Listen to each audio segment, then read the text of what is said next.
Uh-oh. Something not working. Let's put this on then.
There we go. Hey, gang.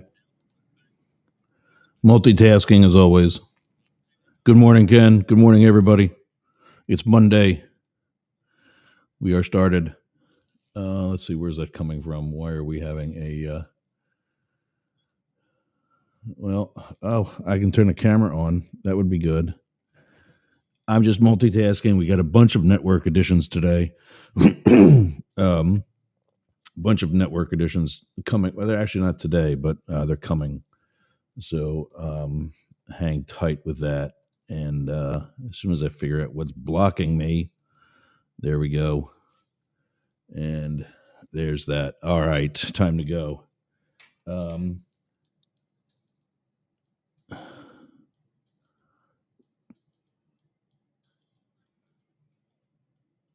trying to figure out why we're not on Las Vegas.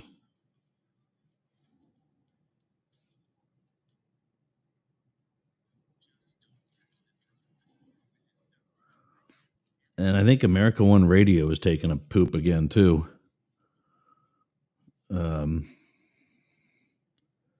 But I'm going to try reloading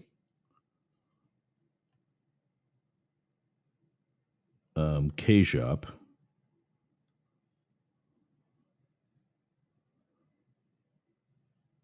Listener chat. I don't know that we have monitor that, but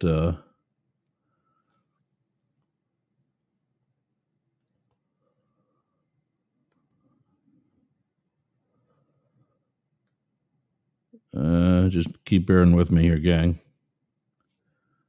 Where is I forget how? There we go. They don't make it easy on some of these websites to play their station.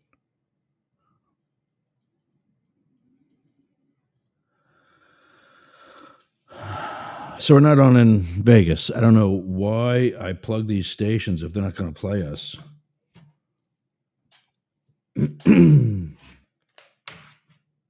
That might be an on-air call today because I don't have enough to do. Trump's keeping us busy. Watt Massage. Shout out to you. See you on Instagram. Sorry if it was a little boring. I am loving my sound now. I mean, it's kind of blasting, actually. I did some stuff over the weekend, some upgrades to the mic system, this thing, and everything that's going with it. Ken knows I see him. I can take that down now. Yeah. So, how do I sound, Ken? By the way, is it a little bit more clear and definitely perhaps a bit louder than what you're used to? Let me know in the chat. Give us a call 1-888-88 Yergs, and another one that's back up again 844 gay LGBT. Give us a call on either one. That one will work. Let's put that up. Join Yergs 1-888-88 Yergs or 844 gay LGBT. Phone lines are open. I don't know what the hell's happening in Vegas. We might have to close the lines for, it's definitely, I do hear, I can't turn my head. And that's the type of mic this is. Good. It's clear. Good to know. Because one of the things I'd been dealing with the Friday guys is I'm going to send an email to him, the manager there.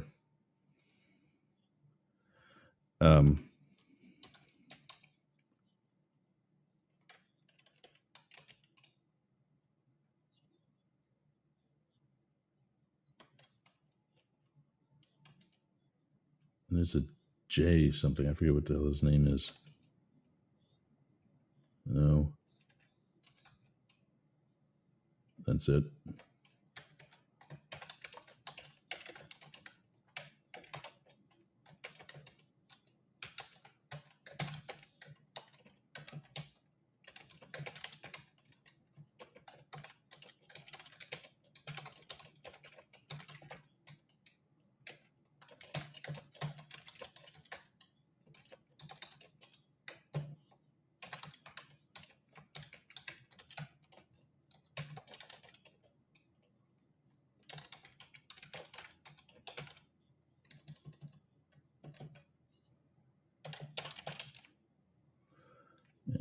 I don't like doing this, but I'm going to make this a high priority email if I can.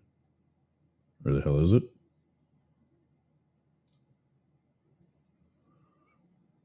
Just because this should be happening right now. And I'll leave my inbox open. So, yeah. If it's not one thing, it's another, right? Isn't that the usual saying? It's been a busy weekend, not just for me, but for everything else going on. Listen to all this. Caitlin Clark, you remember her? She's the WNBA All-Star. Has, according to this guy, Ben Okazawa, some writer for Pro Sports, whatever, has said that she has ruined the NBA All-Star weekend. A woman has ruined a man's thing, because that's never been an accusation. Because she's not taking part in the men's NBA All-Star competition. Let me say that in MAGA terms. A woman is not competing with men. And now the men are pissed. She's ruined the NBA All-Star weekend because she's refusing to participate in the NBA's event. Now, what if Michael Jordan refused to participate or even wanted to participate in the WNBA's event? Oh my God. The horror that would be. We'll talk about that in a minute. Governor Ferguson to President Trump, you're making it tough, really tough. And it's not like a twist of an arm. He's making it tough. We'll talk about it and elaborate. He's making it tough for states to want to participate and to want to help out. Speaking of which, sorry, two Republican Alaska senators, one who's already on Trump's poo-poo list because she's voted against his nominees a few times already, and I think it's McCaskill. I'm trying to scroll through this and find it. Murkowski, and also Dan Sullivan have both jointly introduced legislation permanently identifying Denali National Park as Denali National Park, not Mount McKinley. Why? Because that's what everybody calls it anyway. You know, like the Gulf of Mexico. His own people starting to revolt. Didn't we talk about that last week? And approval ratings. Probably the highest he's ever been. And they still suck. And if it's not too early to talk about it, well, then let's talk about it. Here's the Democratic hopefuls for 2028. There they are. We'll talk about that.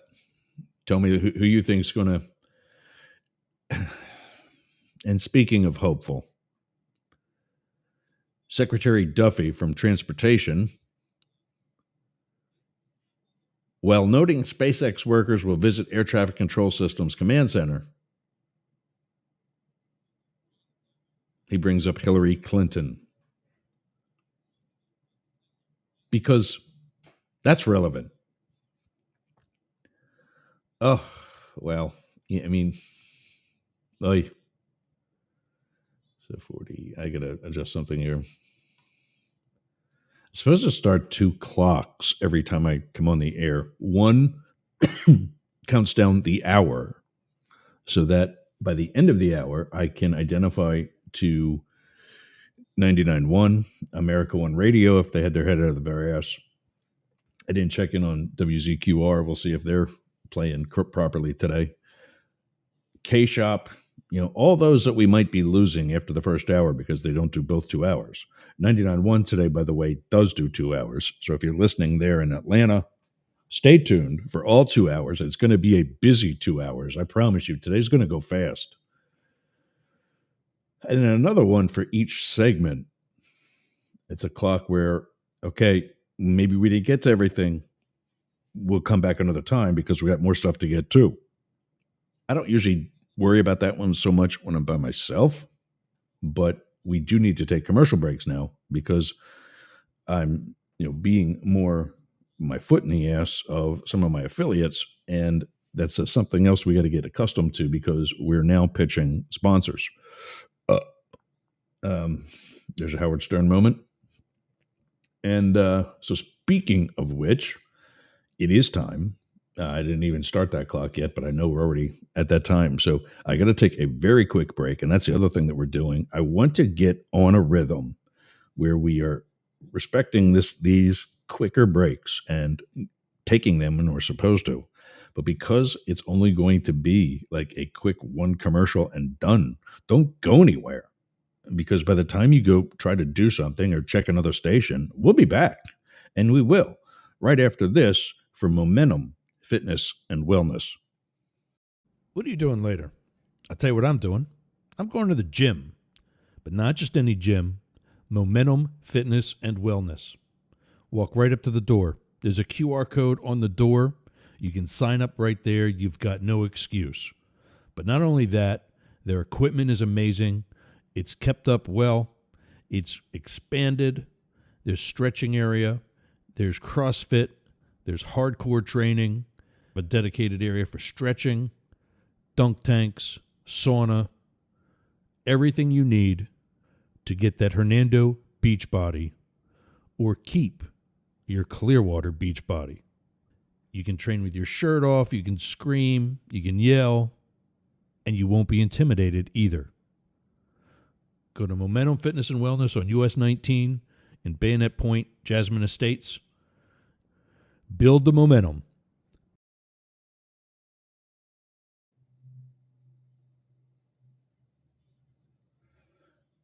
Yeah, so not sure what's going on with K-Shop.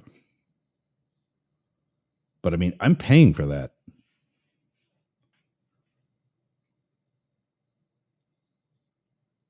So that kind of pisses me off. I think we might have to call them.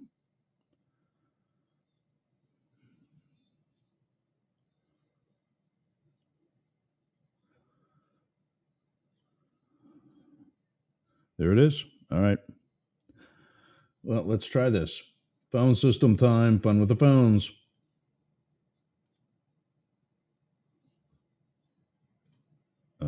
It is this.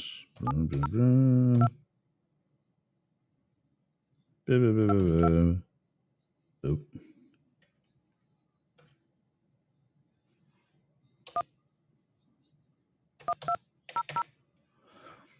So I think I'm supposed to like make some sort of weird sound while I'm doing that because you can technically tell what the numbers are that I'm dialing. Ken, let me know if you hear the phone ringing. Calling KSHP 1400 AM, the Las Vegas home of the radio shopping show. We are now closed. We are unable to personally take your call. If you know your party's extension, please dial it at any time. To leave a message for our front desk and the radio shopping show, press 1. For a directory of extensions, press 2. For the studio request line, press 3. For the director of sales, press 4. For the program director, press 5. If you'd like to report our web stream down or not being able to hear us on air, press 6 now. I'm sorry to hear that you're unable to listen to our station. Please leave a message, whether it's a web stream, whether it's on your phone, computer, or you're listening to us over the air and having a hard time hearing us. Thank you. Yo, this is Yergs. I am Monday, Wednesday, and Friday at 8 a.m. on your station. And I'm trying to listen to it to make sure that everything sounds good, like I do with all the other affiliates. And I'm not on. So send this to Mark, please, because this is something I'm paying for and I'm not getting. So let's work on this and figure this out. Thanks, guys.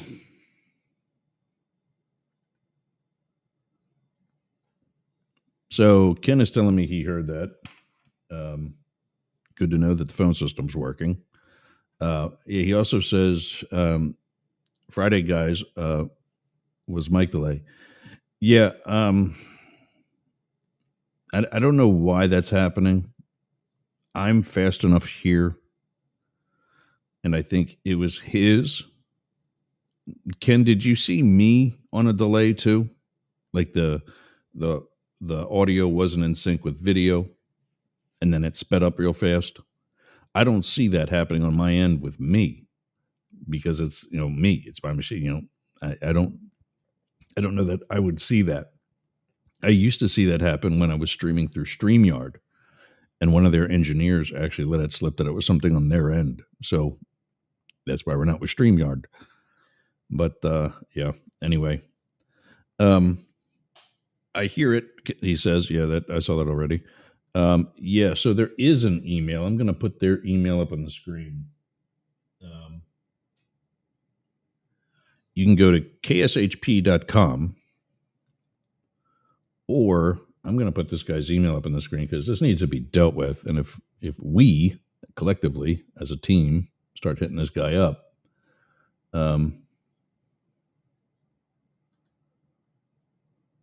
we are on now. Okay, well, let's try it again.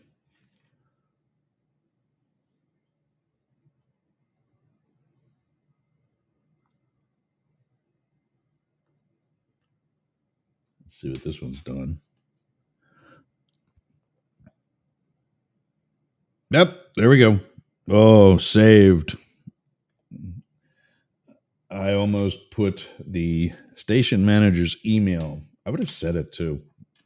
That would get his attention. I just heard me say that I was going to put this guy's email up on the screen. That's awesome. Saved by the bell, Mark. Well done. You can go to I'll make a short out of this easily and make sure he sees it. That'll be funny. And you know what? The guy's a good guy, and of course, I got to say this now, right? There were some issues when we were kind of figuring each other out. He's on another coast, but I'm also on in London, to be fair, and that's only weekly, but still, not only do I not have a problem with London, but when we go over the 2-hour slot that we have in London, they don't cut us off, which I feel bad about because there's somebody after us. It's like the PM drive there. We start at 4 o'clock local time in London right now. I was just thinking about this over the weekend too. In another couple of weeks, we got spring ahead. I got to clear my throat here a minute. Give me Okay, back from commercial. Another couple of weeks, we've got spring ahead. And that's going to change things for us. But a lot of countries in the world don't do that. So are we going to be on at 3 o'clock now? Are they going to try to do some sort of delay? Because now that's going to be closer to what's called UTC. I saw what that means. Unified time. I forget what this is, but it's unified time something. Yeah, so I was thinking this too.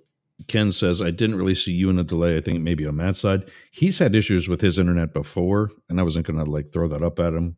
But yeah, anyway. But yeah, let K-Shop know that you're listening. And do that by going to kshp.com and just, do the contact form there. And you watch on the social media too, or you listen to any one of the other many channels, whatever. But he said some tech issues, but he fixed them. Awesome. I was just talking you up about how attentive you have been. Because there's been issues before that the guy deals with it right away. I got to give him that much credit. But I'm just hoping that this can get wrenched on so it doesn't happen. Because what if I didn't check today? And now we're growing. We're going to be on in Australia in the next couple of days. I just talked to them over the weekend. They're psyched to have us on. They know the poo-poo sandwich. That I think that's going to be my one catchphrase too, poo-poo sandwich. Yeah. They know what our politics is like right now. Last week we had listeners in Toronto. I've had listeners, some have messaged me from Berlin. And I'm using I got to pull that up too. I got to get used to putting that up. I use this world clock now, besides the one that's here. And I'll leave that one up. It's this little application that puts the date, time on wherever you put it on your desktop. But this one translates it for you.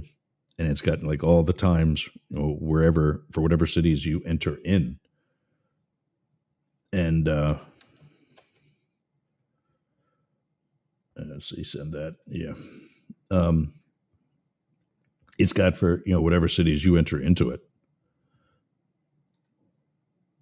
And Berlin uses military time. And you can program it. There's a button that you put, mix, meaning that it goes to that city's standard method. So if it's like AM, PM, that's the common thing in that market, that's what we'll use. In the case of Berlin, they apparently use 24-hour clock or military time. So, we're on there beginning at 1700 or to us, 5 p.m. Oh, okay. That's taken care of. Well, what time we got here? It is 11:27. So Jane's going to be joining in a little over 30 minutes for both sides now. If you ever wondering what that is, Jane Stahl, my Monday co-host for part of it, she and I used to do a podcast, and we still do a podcast. That's what we're going to do, called Both Sides Now. A name she came up with. I really liked it. We reconnected.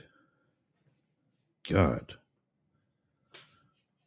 it's going to be 2 years ago this coming summer. She was a guest on a friend's show, also from our hometown, Gary Williams. He had an episode last night. I missed it, but he was on last night. And I saw her on, and I'm like, wow, that's Mrs. Stahl. She was one of my English teachers in junior high.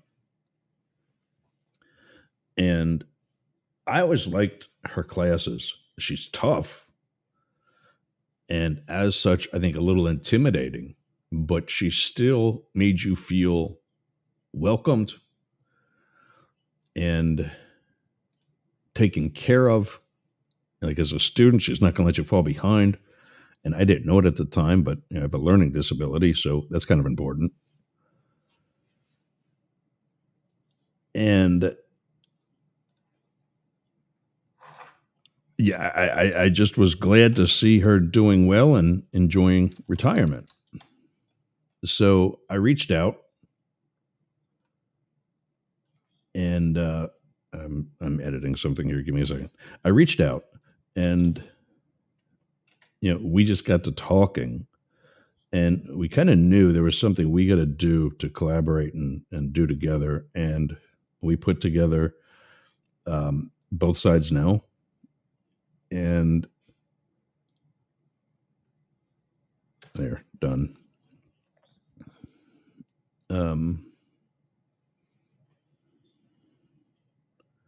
That's not what I wanted to do, but whatever. We put together Both Sides Now, and we're about at a year and a half, and it's been great. It's been a lot of fun, and with I guess some of the changes are that we now do it live. I have not been as good as getting it into the RSS feed, which is changing, because I do that right after now and get it done. Get her done, as Larry says. So, I thought I copied that. I'm sorry. I'm looking at some of those things that we still got. I'm not finished with the intro yet. We're 30 minutes into the show, and I still got to tell you what we're talking about. So anyway,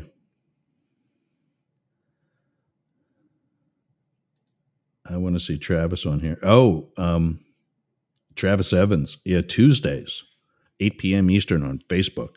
Go to The Point with Travis Evans. Just search that. You'll find it. He does a really good roundtable. A bunch of black dudes just sitting there and talking about. And last week they got into it. He is kind of pissed at the black community, and may have or not perhaps called his people a particular, not the N-word, but another racial slur. And one of the guys gave him grief for it. Like, he's not really, I understand why he used it, and I agree. I mean, as a white dude, I wouldn't have said it, because, hello. But I'm not upset for him using it. I mean, he's not on like AM, FM radio. And I think that's by design. I want to get him onto Yerg's radio on Friday. Check it out, because Friday, or not Friday, I'm reading Ken's comment. Could maybe bring him on for Friday fights. I think I want to bring him on Wednesday, actually, against Philip Blackett, who is a Trump supporter, for translating Trump. And that's what I was getting at with the Both Sides Now thing. We have kind of sub shows within the Up the Middle brand. Monday, later on today, it's going to be Both Sides Now with Jane and me. That's the podcast, and we record that live during the second half of Up the Middle. And then, except for the very last Monday of the month, she has a meeting that she goes to, like kind of like a luncheon ladies thing. I think it's all women. I don't know. But she's got a thing she goes to. She's going to be gone before noon. So we do it in the first half, and it's only about 40 to 45 minutes, again, because of her schedule. Then Wednesdays, it's Up the Middle, translating Trump. And that's when Philip Blackett joins, and he is our resident Trump supporter. And I've been having him stutter past couple of weeks, because this it's a hard one to figure out right now. And our executive producer and super fan Ken Williams says Travis for Wednesday would work very well. Got to keep the bosses happy, and that's all of you. That's why I'm here. I mean, if I find somebody that talks about politics or major news things like, Caitlin Clark, better than I do, from a perspective of both the left and the right, or from the right and the left, depending on who you are, from both sides now, another, that's her name though. She picked that one, and it was to concentrate or focus on the fact that I'm a male, she's female. I'm of one generation, she's another. She thought I would be, given that I was in federal law enforcement and such, she thought I would be a little bit more conservative than what I am, although I am. There are things that we disagree on. Like she just can't take Trump. I acknowledge the fact that he won. How? Now, speaking of election interference, now there's things coming out about Musk having potentially interfered in Pennsylvania. I don't know that only Pennsylvania would have changed anything. So it's time to move forward and forget about this, election interference in 2020 that actually didn't happen. Remember, Trump's own Department of Homeland Security called the 2020 election the most secure election in history. Not in American history. History. I mean, that's key. So anyway, Duffy, back to the rest of the things we're going to talk about today.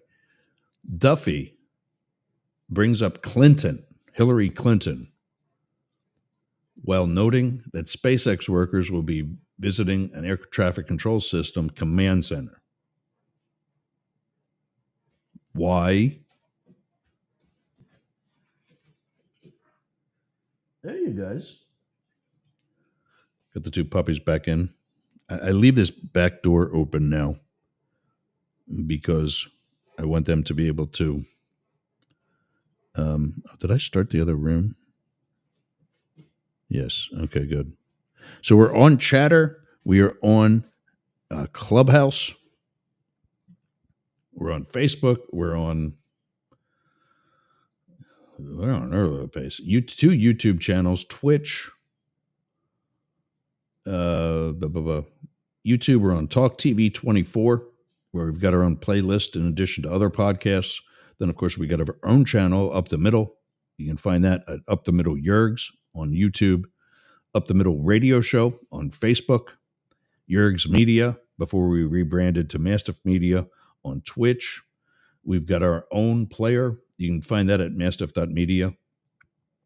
And you can get the Up the Middle. Actually, it's the Yergs Radio player.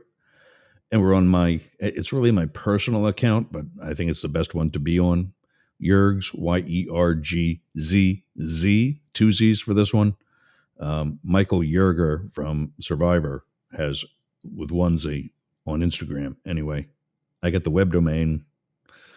So that's on Instagram. We're there. We're on TikTok. We're live on TikTok. We're needing to reconnect to our Rumble account.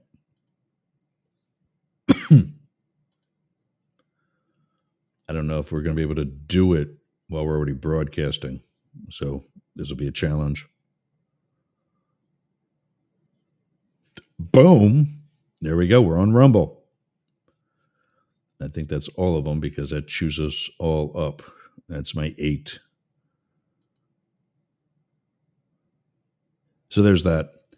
Welcome. If you're just joining, we have 4 people watching on Up the Middle. All 4. That looks small. We've got about 25,000 listening on AM/FM in Atlanta alone. I don't know what K-Shop's numbers are, but WZQR is this small station down on Pine Island in Pineland, Florida, just off the coast of Naples. This small little station, because of the type of programming they do, and this is the perfect example, gets 2 million hits to their website a month. I would love to know the number of people listening right now through that. We're new there, so that's not really a good metric or good. I mean, it is more in real time than AM/FM radio, terrestrial radio, but still, it's still too early to try to make a decision, to what kind of footprint we got. Talk TV 24, Yergs Media, or Talk TV 24 on YouTube. Twitch and Facebook also registering. Yerg's Radio and Rainbow Radio is fixed. That's back. I wrenched on that over the weekend. I told you it was busy. Today's Pierre's Pot is in honor of Pierre Robert. He is from 93.3 WMMR in Philadelphia. Just I kind of steal some of what we're about to do. He does something where and I don't know if it's a regular thing or maybe he just does it, occasionally when something pops up. Today's is going to be to Mark in now I'm totally brain farting. That's awesome. To Mark in Las Vegas, Mark Hayes, the general manager of KSHP, because like I said, I sounded kind of bitchy earlier because it's frustrating, but I like this guy. I want to expand there. We're on Monday, Wednesday, and Friday at 8 a.m. local time, Pacific. And I know that's a good time to be on in any city. Maybe, I don't know. I mean, we're going to find out. I want to see what his website analytics are and, give it a while and we'll find out what the Nielsen ratings are and hopefully help him, bring some business back to the Vegas market. But today he is today's recipient and I listened. So he's right. We are back on in Vegas. Pierre does a thing where he does a toast of the morning sauce, which of course is coffee. He doesn't drink, by the way, so it's not that kind of a toast. A toast of the morning sauce, and he does it in the direction, meaning he's cheersing to somebody, of what he calls a good citizen, meaning a listener or an honored listener. And today's good citizen is Mark Hayes, general manager of one of our affiliates, KSHP. It is 1400 AM and 107.1 FM. That's K-Shop, as they know, because it's a huge, I got to listen to one of these shows. I got to figure this out and find out how this works on radio. And, of course, maybe steal it from them. Joke. But their call letters are KSHP, and their slogan, their nickname is K-Shop, because you actually do this kind of shopping thing on the radio. We'll talk about it later. I'll listen and I'll figure it out. But speaking of having figured it out, I'm got my iPad here where I listen to our affiliates and check everything out, make sure it's sounding good. So this is there we go. This is to Mark in Vegas at KSHP. Thanks for your help today. This is to you, good citizen. A toast of the morning sauce in your direction. And now you can hear me slurp. And it's cold. It's like it got down into the 50s last night here in Florida. I'm like, what the hell? I did not sign up for this. I should be sweating and bitching about humidity right now. All right, you want to talk about politics finally? We're only 42 minutes into the show. But problem solved. Fires put out. And speaking of, that is the thumbnail for both sides now. Jane is also the host of the Be Inspired podcast. You can hear that on Yerg's Radio throughout the week.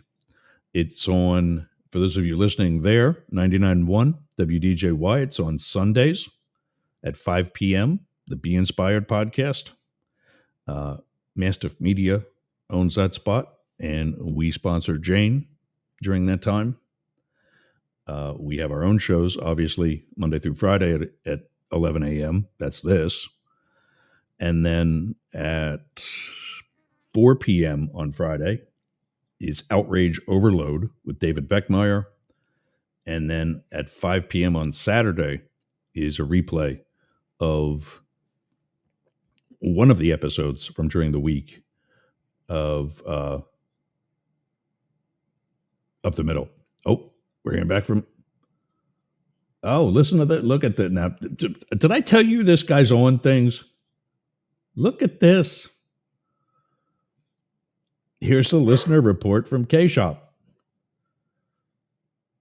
That's pretty awesome. That's by day. Look at that. Oh, that's 7 a.m. Oh, there's a huge drop off at 7 a.m. after 7 a.m., which is when we come on. All right, well, we'll be working on that. Definitely be working on that. And that's also normal when you enter into a new market. So I'm not worried about that. But we're going to fix that and that's happened everywhere else. I mean, we weren't supposed to have this many people in Atlanta. And we're in, almost 30,000 people a day. That's a huge chunk of their population. And most of that, by the way, is probably online because the signal in Atlanta is not really that big. I don't want to say that, but truth be told, it's really not that big.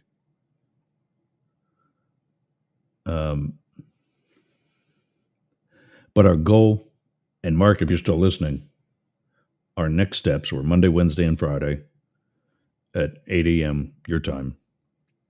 Our next steps are to close those gaps and go Tuesday and Thursday. And then fill out all 2 hours for the whole week, meaning 8 a.m. to 10 a.m. I know you got some other shows on, like I think Friday you said was one. I think Monday also. I'm not sure. But yeah, so we'll make it worth your while. And I'm not going to say this now, but I will save that because it's cool info, especially now that one of my calls this afternoon is to a fishing captain that wants to buy time for the whole station, not just up the middle. All right, let's finish the introduction, shall we? Mike Pence is emerging as one of the few Republicans willing to challenge Trump 2.0. Yeah, that's why he's not the vice president.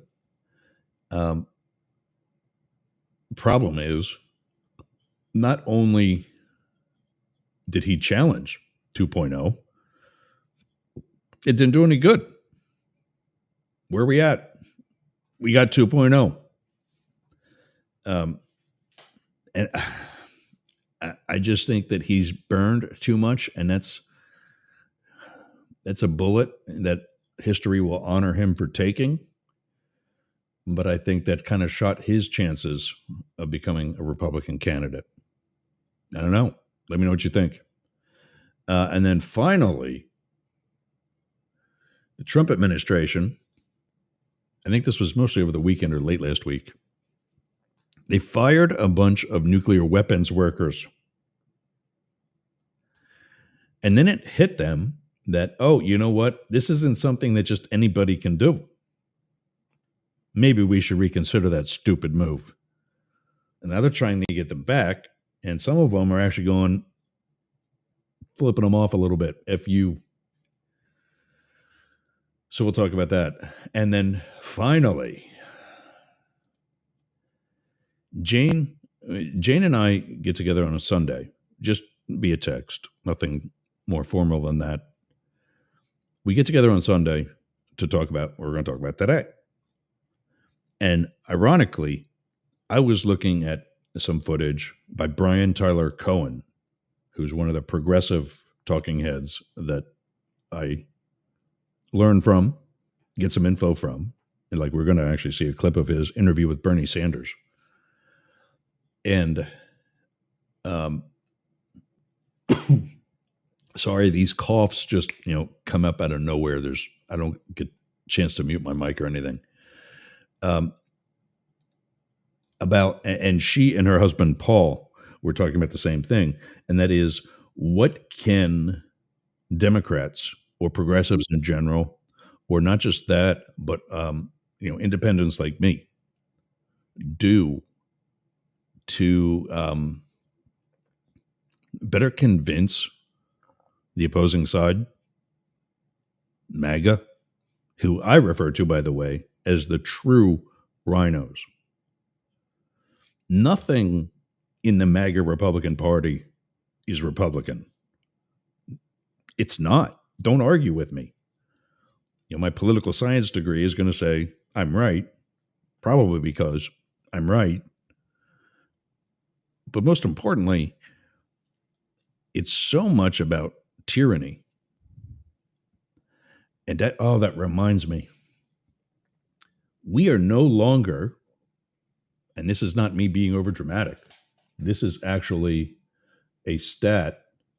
I gotta find the chat. It's David Beckmeyer. Like I told you, my man crush. I said that before. That's why I say that. Let me put this link in, and we'll test that one too. I mean, it should be okay because. Oh, why is that? Oh. One of the most trusted democracies. Okay. I'll try to maybe redo that or whatever.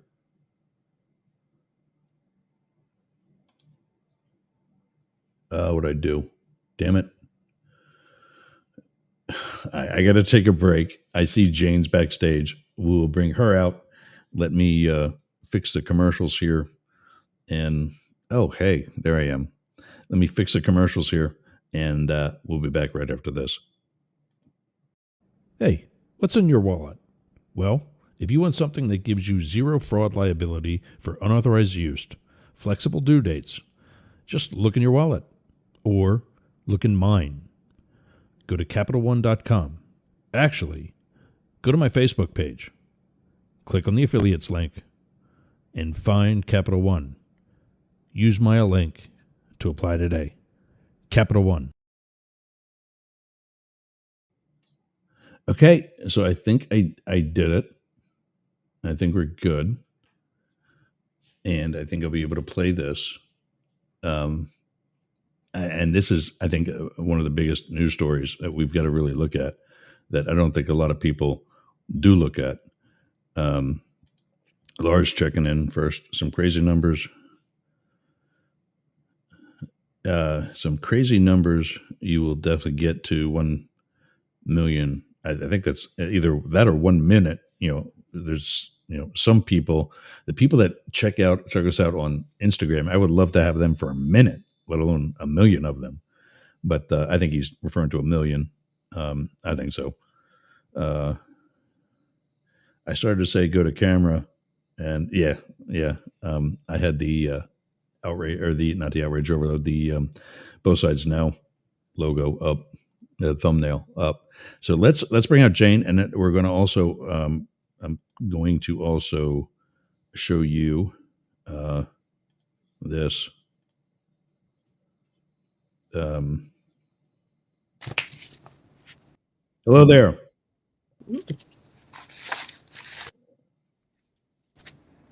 Hey, can you hear me? Hi. There she is. I'm There we go. freezing here in Pennsylvania. I just want you to know. I am too. I stayed the back I door stayed in open. my comfy clothes. Today well, because I'm freezing. Oh, that's fine. I left the back door open because the 2-hour shows are usually a little longer for the dogs, especially the puppy. So now she can just go outside and do what she's got to do and not pee or poop in the house. But this is interesting. Yeah. David, he's been on both sides now with us before we went live. Yes. And he's also been on here. But there's a something called, you see at the top of that screen there, the Center for Systemic Peace. I think one of the issues that people have with it is that it's been associated with the CIA. It's something that the agency has used to gauge other governments that are quote unquote democracies and find out really how democratic they are, if at all. Listen to this. Philip, let us know if you're hearing this. Do us our sound check again, please. But here's David Beckmeyer, host of Outrage Overload. Something major has happened, and almost no one's talking about it. The Polity Project, one of the most trusted democracy trackers, recently downgraded the U.S. It's no longer considered a democracy. Let that sink in. This isn't just some random opinion. The Polity Project uses a 21-point scale to measure democracy from -10, full autocracy, to +10, full democracy. The U.S. has dropped 8 points, pushing it toward autocracy. The reasons? The Supreme Court ruling last year granting presidential immunity, what they call a presidential coup on January 20, 2025, and an adverse regime change. This is one of the biggest shifts in modern American history. Why does this matter? The U.S. has been a democracy for over 200 years. If that changes, the global impact could be massive. Some critics question the Polity Project's methods and past CIA ties, but it's still one of the most widely cited democracy indexes out there. So is this the wake-up call we've all been ignoring? What do you think?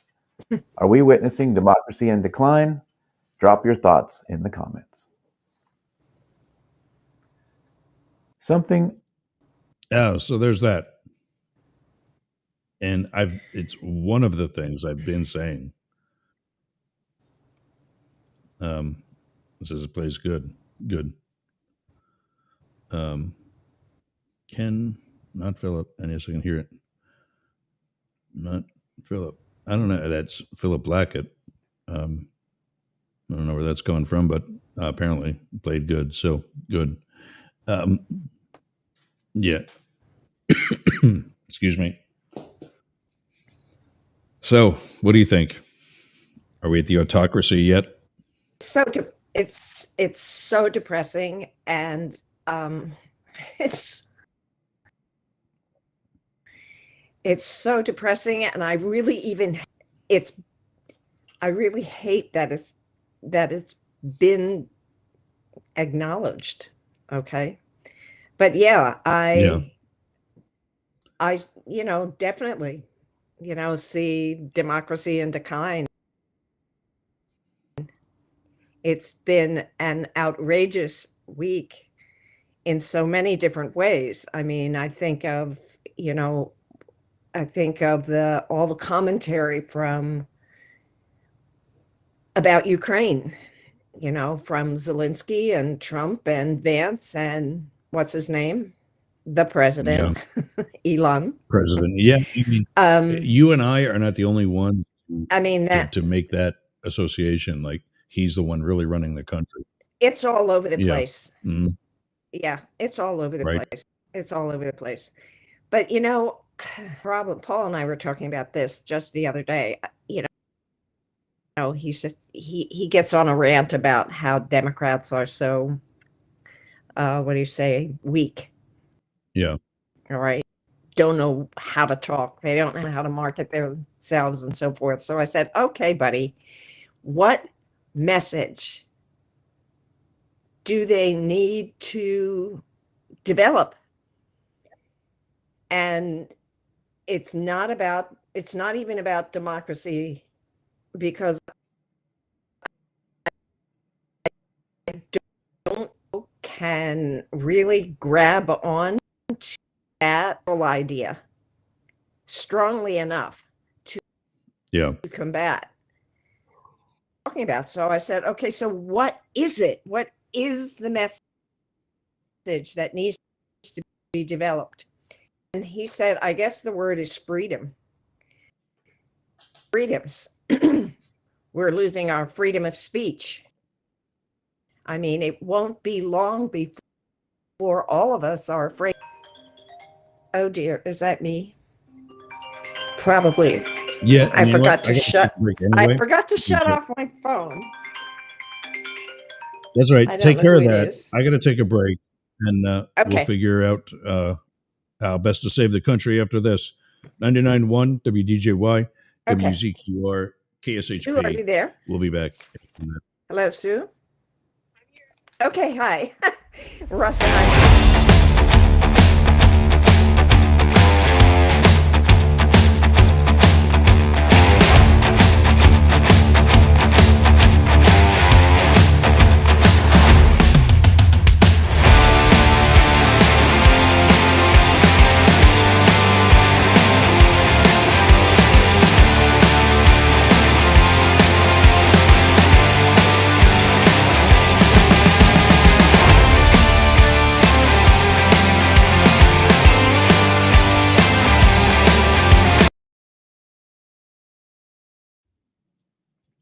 So if you're, I make sure I'm back up here.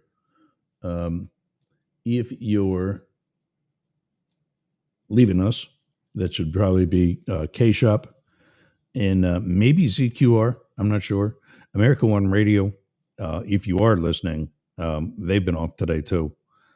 Come over to Yergz Radio, YERGZ radio.com, or go to mastiff.media to find out all the locations where you can get us on social media and watch the video, to include the actual Yergz Radio player. WDJYFM.com is still on. You can listen to us there.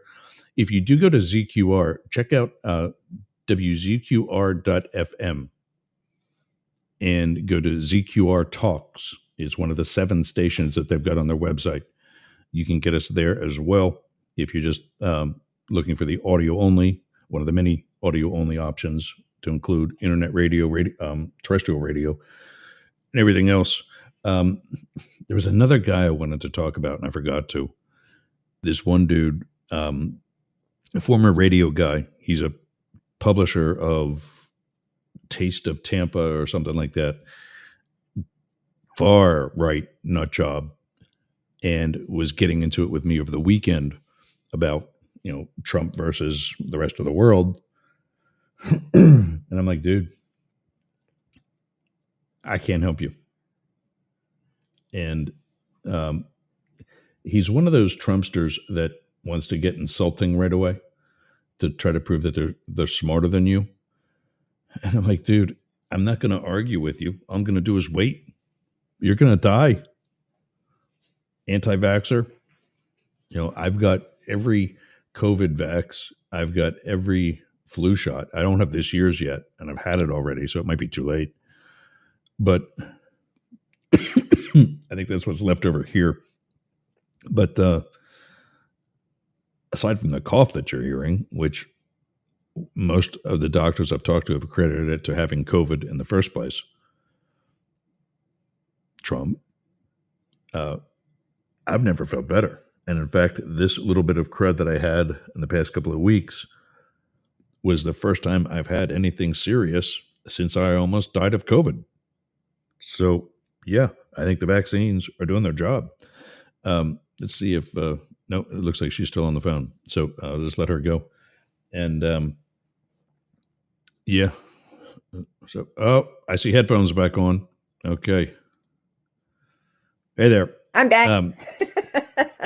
Anyway, So I don't know what you were didn't talking find about before I. this one. That's all right. I'm just getting everybody caught up on the drama of my world. I gotta try to catch find me this up. one. Well, I mean, just the fact that I have this cough, even though I was in this pissing match with this guy over the weekend, who's some former radio guy, and I found him on Facebook, and I thought, okay, maybe this will be a good guy to be a mentor with.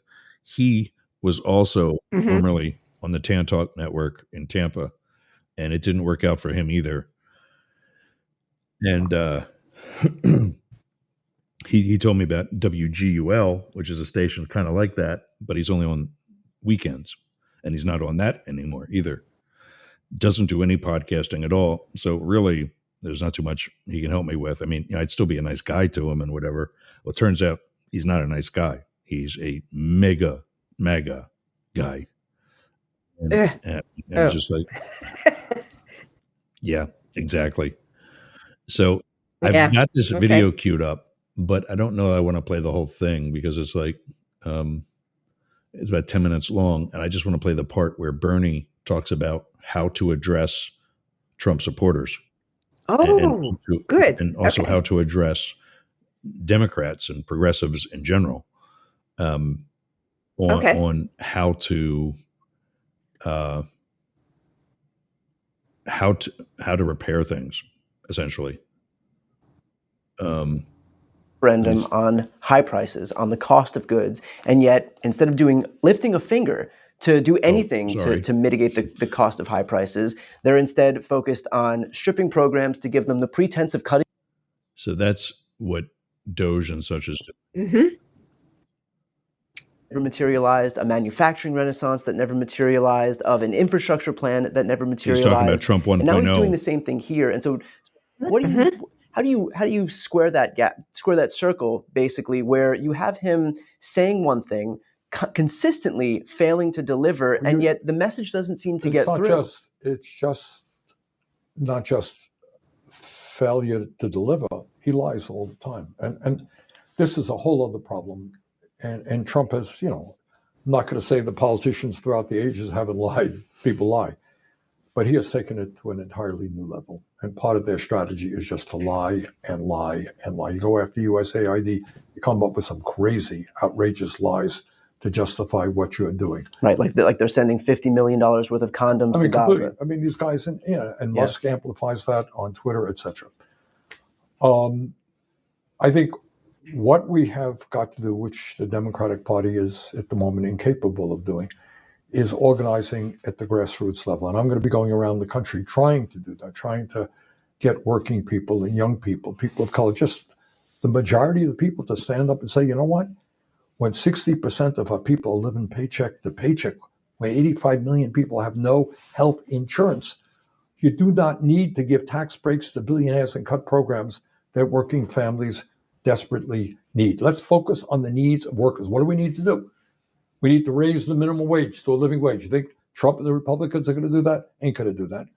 We need to make it easier for workers to join unions. You think Trump and the Republicans are going to do that? No, they've actually neutered the National Labor Relations Board, which will make it harder for workers to get their union victories certified. Do you think Trump is going to do anything real about lowering the cost of prescription drugs? I doubt it very much. So what we have got to do is focus on the needs of working people. What are they? Healthcare system is broken. Childcare system is broken. Housing crisis of enormous consequence. Climate change is threatening the entire planet. And we can create a whole lot of jobs moving to sustainable energy. Stay focused on what is important to working people. Expose the hypocrisy of Trump. I think that's kind of what we got to do. There are those who would say that Democrats did focus on those issues in the lead up to this past election cycle, that you had people talking about healthcare, reproductive rights, workers' rights, and that it wasn't enough to overcome the messaging that was coming out of the right. And so how do you contend with that? I quite agree. I don't think people were talking about healthcare very much at all. I mean, what they were saying is, we will defend the Affordable Care Act, right? Against cuts. Republicans will want to cut it. We will defend it. Fine. That's good. Do you think that's enough? The current healthcare system is broken. It is a disaster.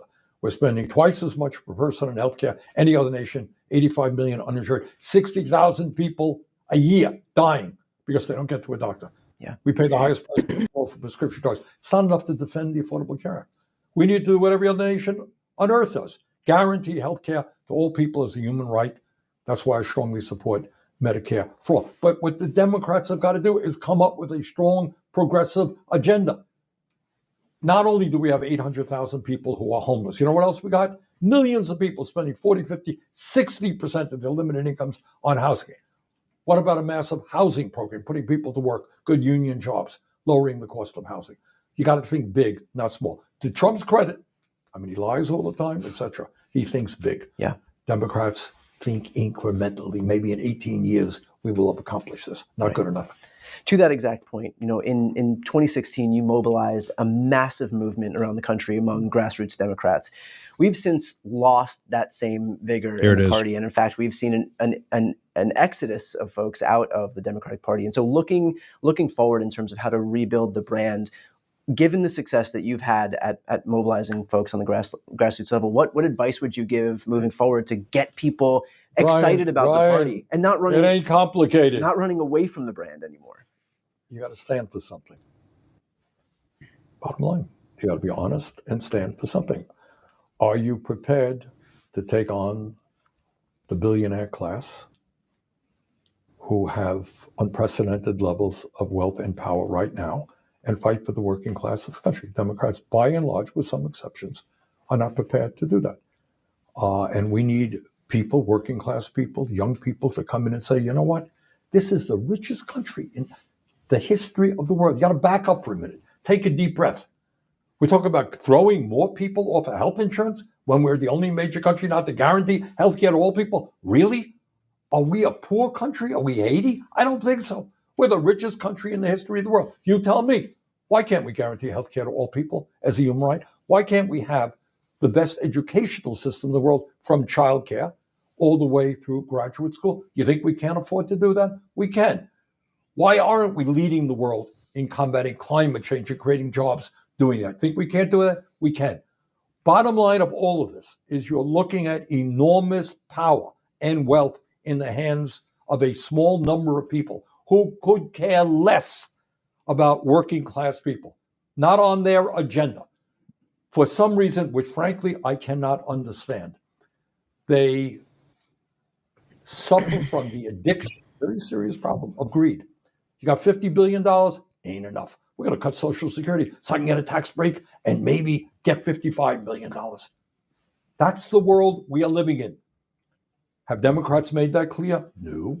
Do we have to make it clear? Yes. Can we rally the American people, conservatives, progressives, around that approach? I think we can.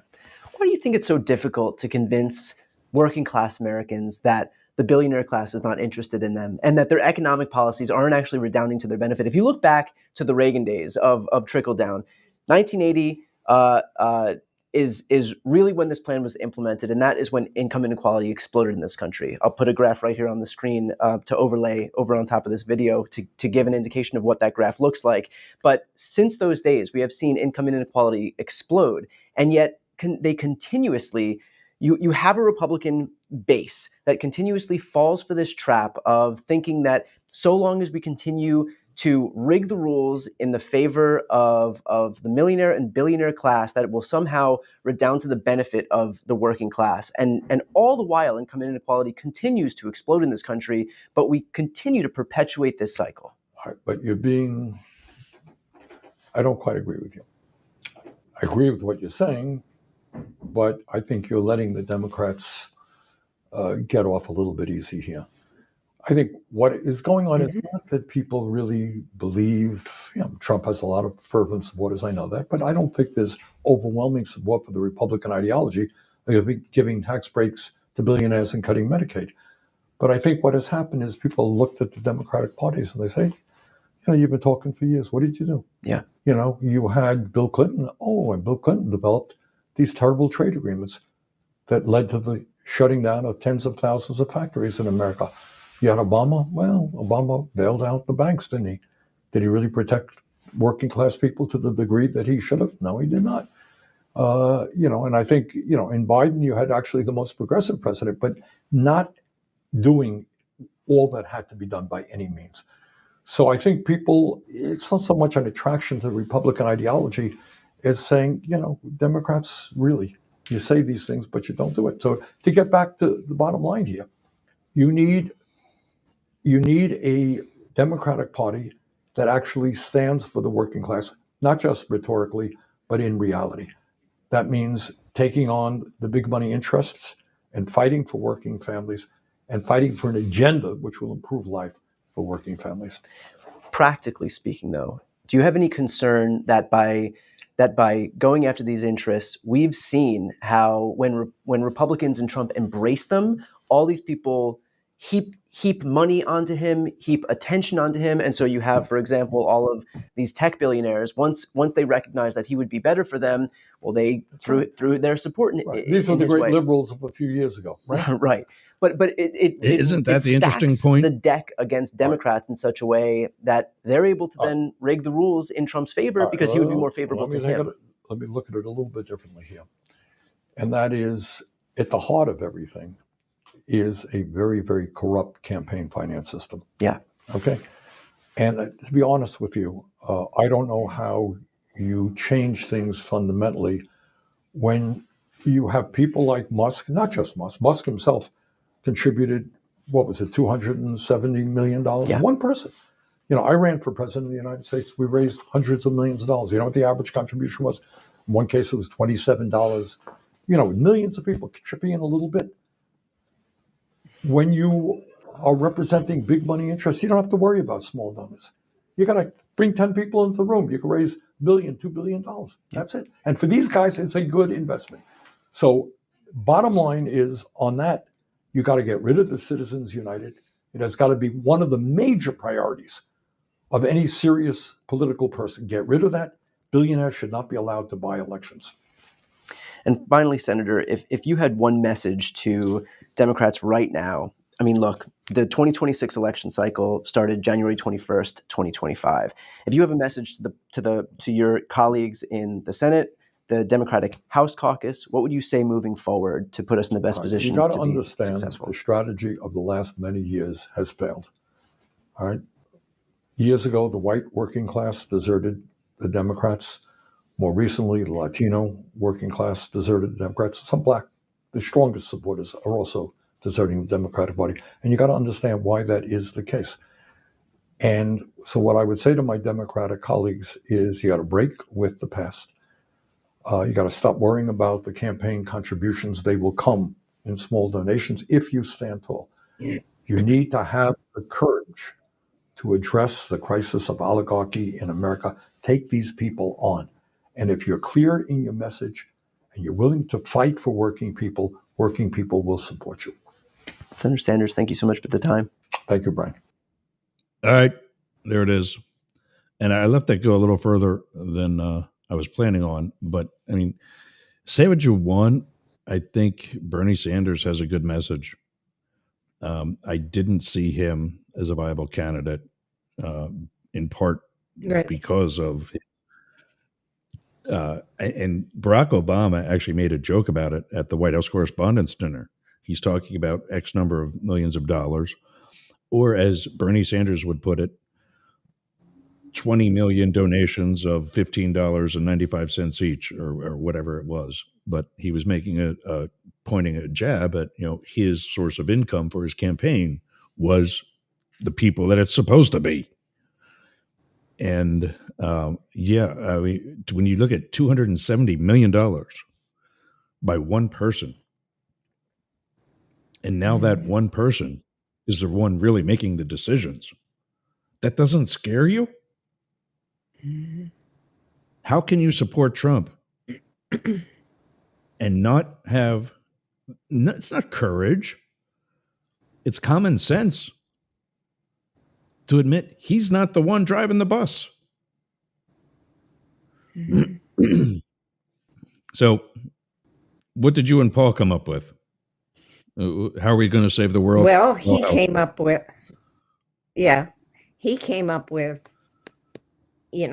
like he said, what Paul said, they didn't spend enough time on working class people's kitchen table issues that never got across, that Democrats were concerned with the people as opposed to the oligarchs. Yep. Okay.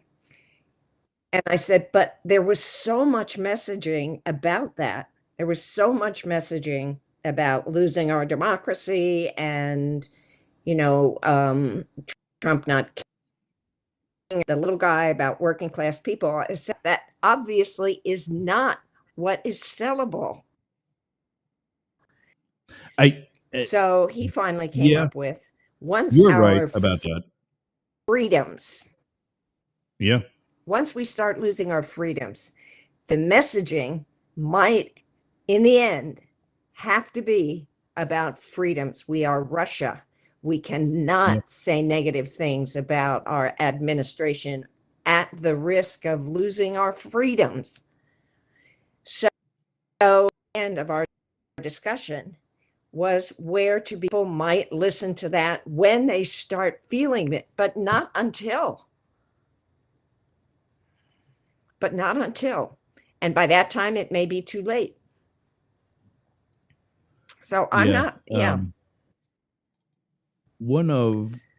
there we go. What I haven't done this, I don't want to call it a bit, but segment in a while I need to bring back is the morning motivation. And it's an important thing. I think I'm going to. Just going to give me 1 second. I'm going to show you something that, as you know, my morning motivation comes from screensavers that I've got. And this is from, it's Peter Marshall. You know who that is? Do you remember him? No, I do not. No, I do not. He was the original host, not the one that's current, but the one with, as in like with Paul Lynde of the Hollywood Squares. And, Okay. and there's been apparent a bunch of philosophical things that he said. Maybe it was at the end of the show. I don't know. But he says, may we think of freedom not as the right to do as we please, but as the opportunity to do what is right. And that's been lost. I did that has been seriously lost. Day. Back in the day, when I was teaching even, I ran across that the National Jewish placed in Time magazine or Newsweek, one of those two. And it was about, we have lost a focus on what freedom means. And anyway, it was a whole essay. It was a full page ad, and it was a whole essay about how we've lost the focus on freedom, which I thought was absolutely brilliant. And in your collection of my Be Inspired podcast episodes, I read very early on in 2020, before I really had a lineup of people to interview, when we were in the midst of COVID and people didn't want to come out of their house and chat with me or whatever. And so I took the opportunity to read that ad, which I thought was brilliant. And it's all about that. I mean, we have lost when we define freedom as the ability to take as much as we possibly can, when we define freedom as being able to destroy the environment because it makes us more money, when we define freedom as having the ability to take advantage of weaker people because they can't help us, because they, then that's not what freedom is all about. God didn't give us that freedom for that reason. I'm going to have to resurrect that essay for you, and I will send it to you when online. I was just kind of doing like a overview of the whole Mastiff Media Network, and I got to telling people about Be Inspired on Sundays on DJY in Atlanta and throughout the schedule on Yerg's Radio. And I recapped how you and I reconnected after me being one of your students in junior high school. And I talked about Gary's show, who had an episode last night, by the way. I didn't get to see it, but I'll go back and watch it at some point. And how you and I reconnected it'll be 2 years this summer, and we've been together on both sides now for about a year and a half, because we started in late July, August, or somewhere around there. We start our very first show was 9/12, September 11th, September 12th. That's right. That was our because our first show was the September 11th episode. With the after effects of 9/11, because it was a significant day in my teaching history. Yeah. And I was saying about how, because the first thing we did together, I was a guest on Be Inspired podcast.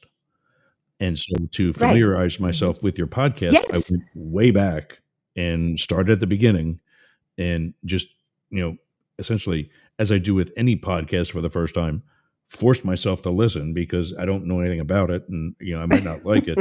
And it turns out I was binging Be Inspired, over like making dinner and doing stuff outside and whatever. And I remember that episode. Because I started it with the first season. Oh, okay. And I remember that episode. Yeah. So, anyway, so bringing that once, and I was so frustrated because, I wrote an essay in response to that. Okay. In response to that advertisement that I saw in Newsweek or Time or whichever one it was. And I kept sending it as because back in the day, Newsweek or Time would accept citizens, regular people sending in essays or whatever. And I kept sending it in and they kept reaching. I thought, oh, what a shame, because you're not seeing what's happening in this country.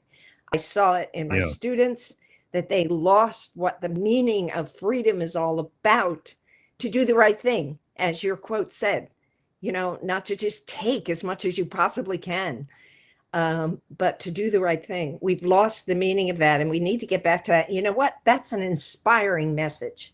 Yeah. We need to bring that back. Yeah. Yeah. I'll find it myself. And maybe just, and maybe all podcasts and news people, and you have connections and network in that, but to take that seriously, let's redefine what freedom means in this country. Let's give examples of people doing the right thing, taking whatever it is they can take, and themselves only. Yeah. Maybe we need those stories, these broadcasts in a wider network. You and I can start that. Where do you find that? To do the right thing. Because I think I did so many times when I come on the air, I take my iPad, because my iPhone is actually one of the things that broadcasts. So I take my iPad and I put a set of earbuds that I had to buy special because it's got that lightning connector, not the USB-C. And I put a tab on the web browser for every affiliate, whether it's social media or a terrestrial station or whatever. And I test to make sure that we're on the air where we're supposed to be. And today I caught KSHP didn't have us on in Vegas. And so, I sent the general manager an email. This is something we're paying for. So this is something we should be getting. And I sent the general manager an email and the program director, the tech guy, I forget what the other guy is. And I said, hey, guys, what's happening here? Within minutes, they were on it.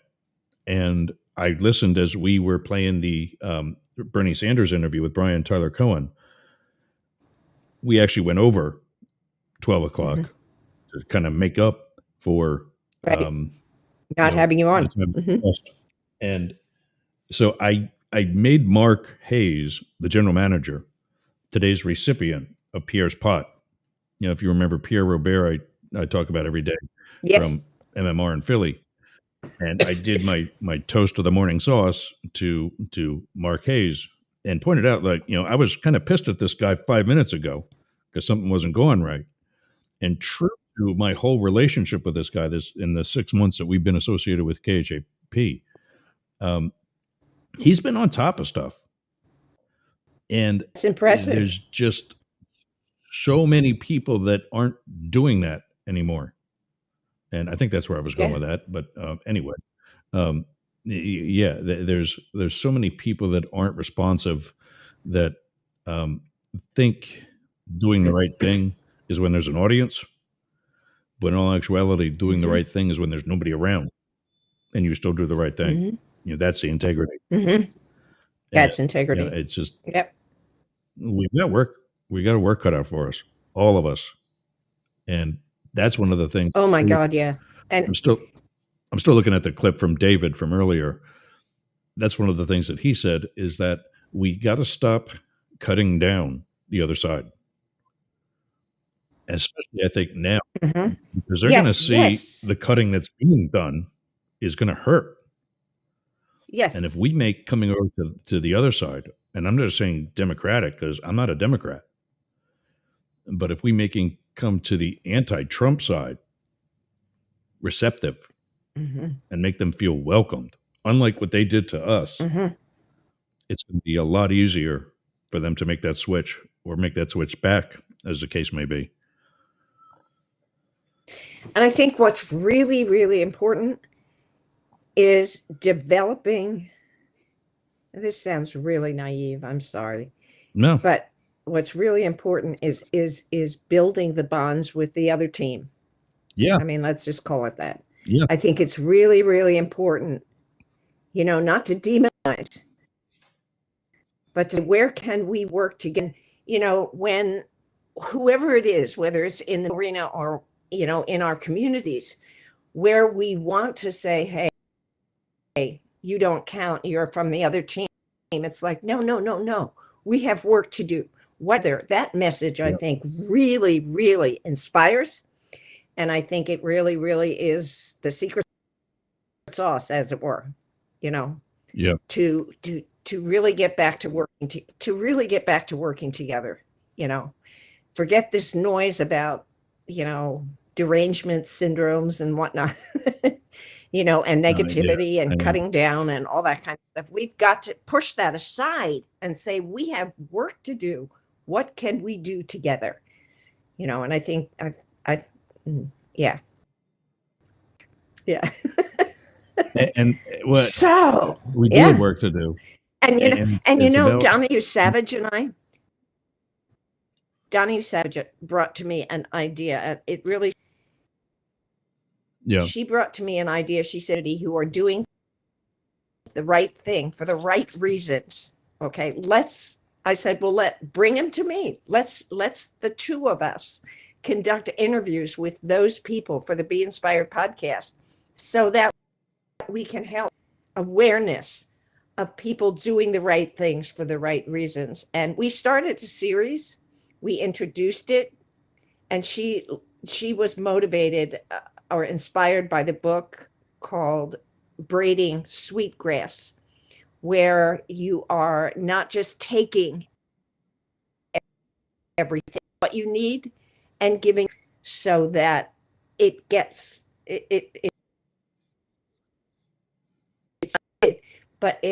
it's working together, and has what they need if we have it and can give, and hopefully bringing back that whole reciprocal feeling, that whole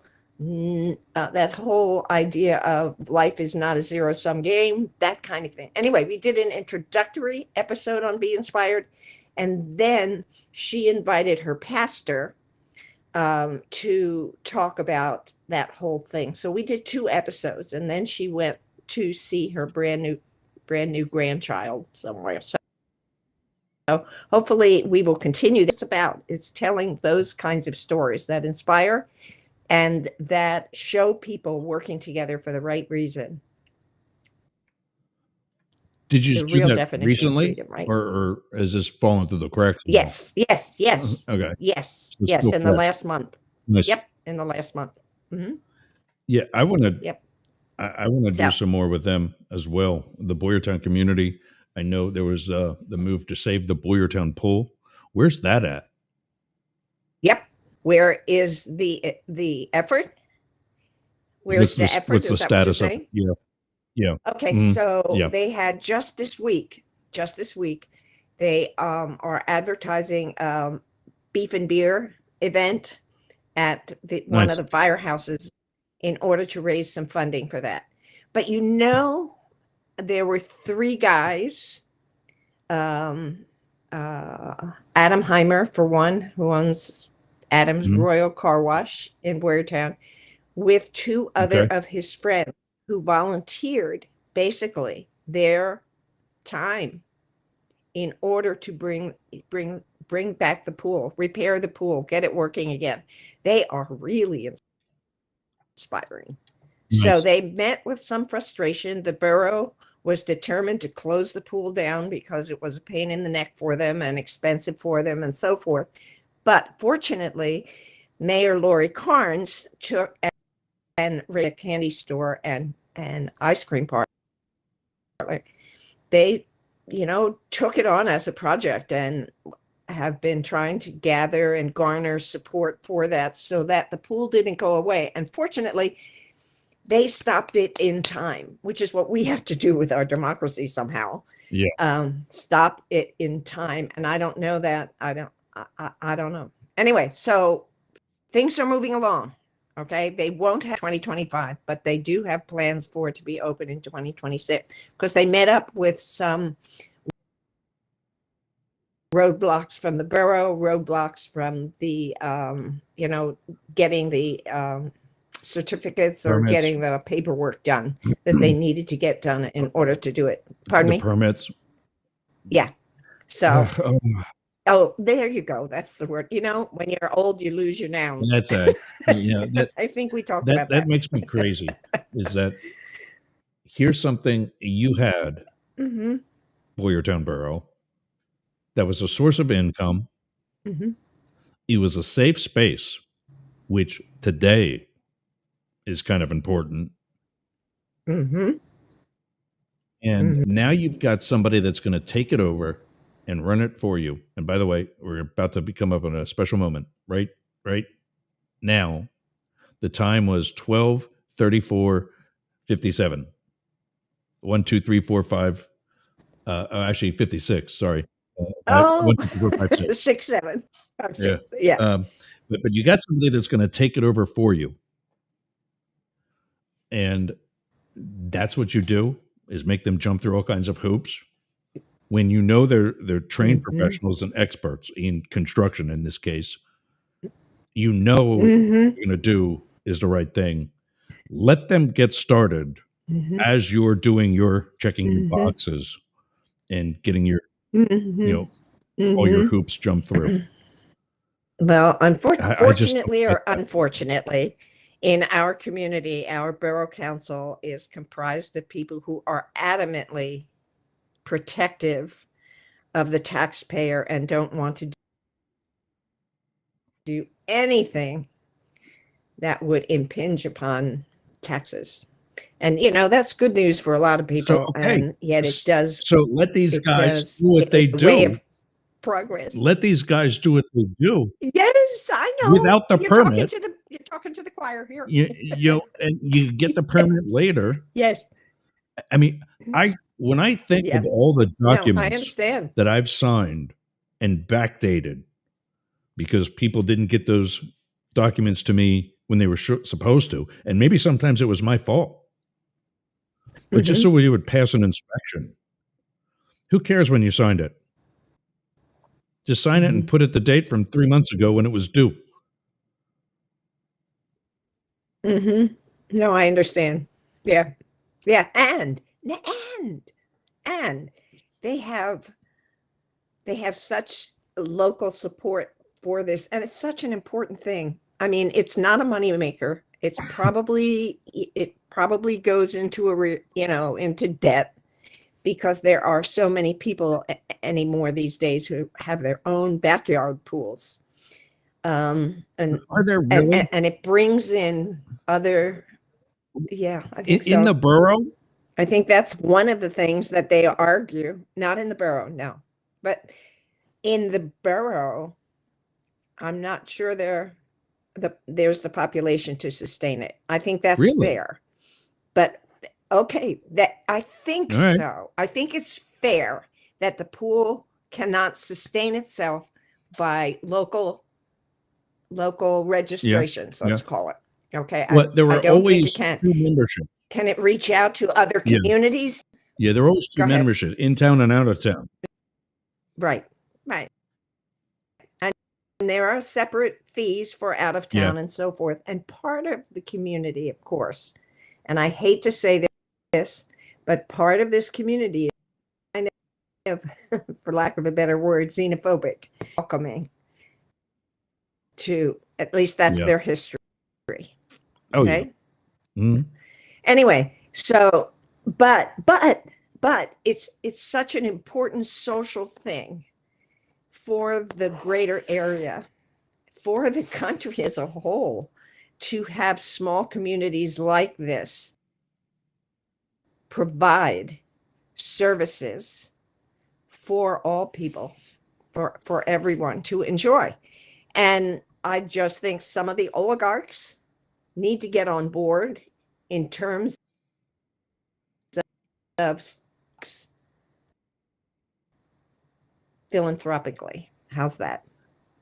Yeah. I mean, how much money, how many billions and trillions of dollars do you need? I mean, Yeah. the guy with the most toys when he dies wins. The guy with the biggest bank account when he dies wins, you know? Yeah. We've just lost much. We've just lost so much in the way we understand what life is about. Yeah, and so we need to bring that back. I'm wondering where some certain people are, because all of these We need to millionaires, take back. all of these millionaires and billionaires, not all of them are conservative. You know, Bernie Sanders in that Right. interview poked a jab at people like Zuckerberg and so on, that were used to be the liberals. We still got people like Mark Cuban and Yes. and Oh, Bill I love Gates him. that are still Oh, more yeah. Well, progressive. That, and I'm not saying we got to get and liberals in. Melinda Gates. You just got to get people who aren't thinking about themselves, Yes. like Zuckerberg is, Greed. like Yeah. the Amazon guy, the bald guy, those people, Bezos. and of course President Musk. Yes, President Musk. When will Yeah, Donald get tired of that? We just need to remind him he's not president, really. Some people are trying to say that it was artificial intelligence that did it, but there's this video of last week's Oval Office interview. Have you seen any of that? Do you know what I'm talking about? Yes, I know exactly what you're talking about. Mm-hmm. Oh my God, with the Goofball 4-year-old. Yeah. Well, apparently, with the 4-year-old and and the T-shirt leaned and over the T-shirt and uniform. Go ahead. Yeah. Well, apparently the 4-year-old leans over and whispers to Trump something like, "You're a bitch." He cusses at Trump. Oh my God.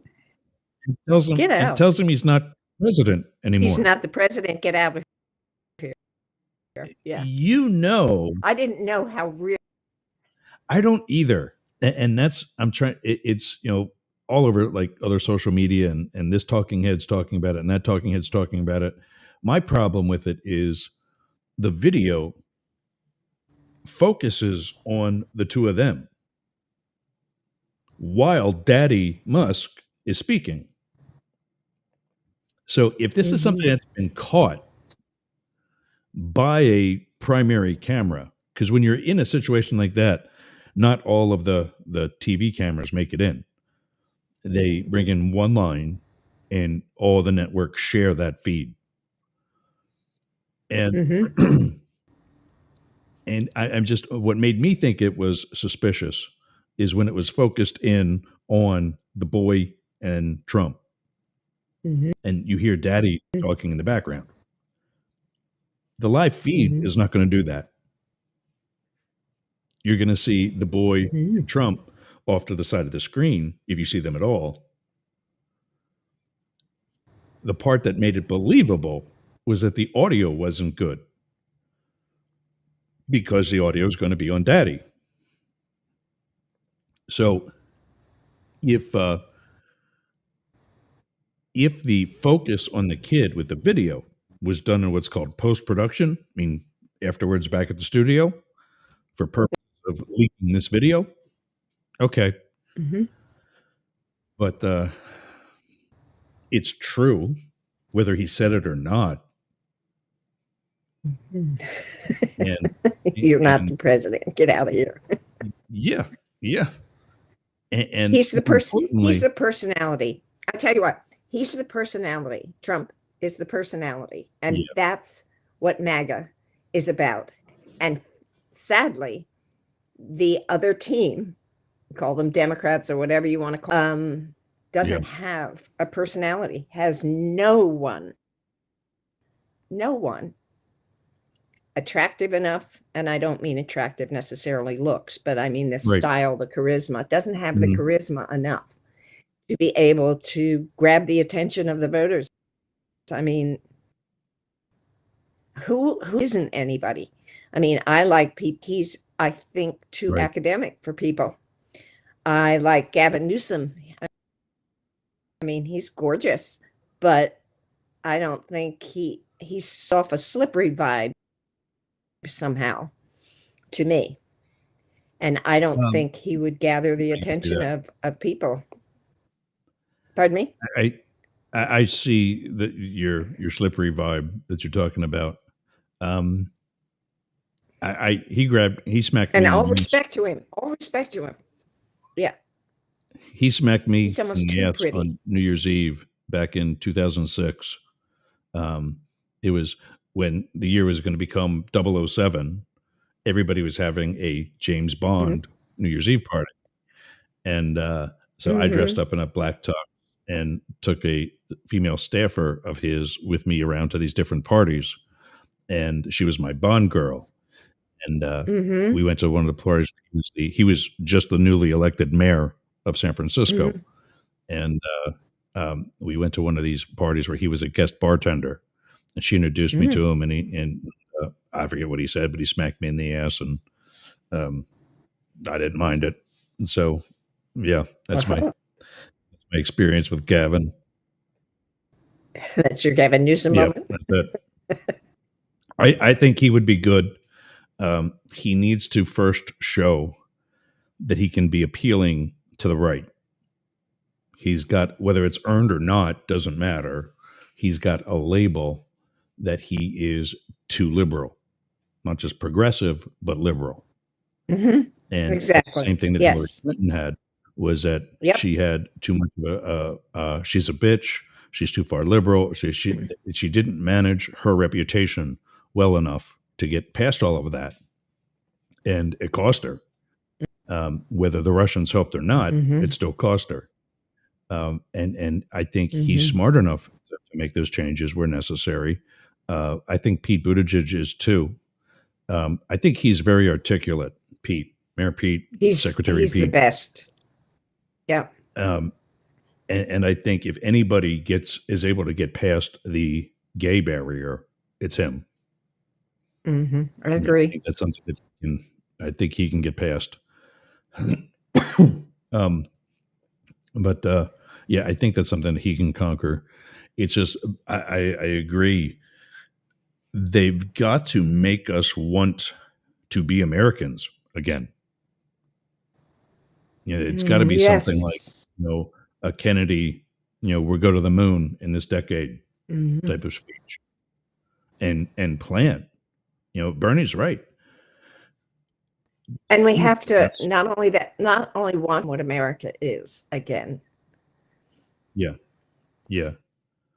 You can't be just running around in a red hat. That's been lost. That's been lost amidst all the greed. That's been lost amidst all the lies. It's been all the cruelty. Who we are has been lost. We need to redefine who we are, who we want to be. And how we're going to be it. When somebody comes and spends $270 million and then takes over as the president. I mean, look at how Trump was sitting in that chair in that Oval Office meeting. Hunched over. And cowering.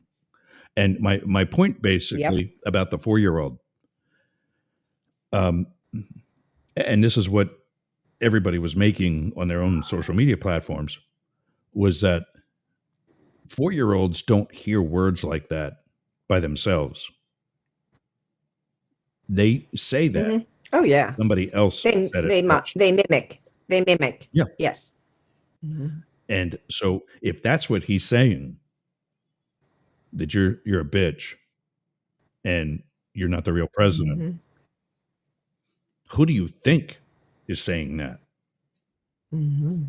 Exactly. Yep. But as I think we stand, Trump is president and ran for president to stay out of jail. So. Oh yeah. Much about being president, because he sends Vance. Right.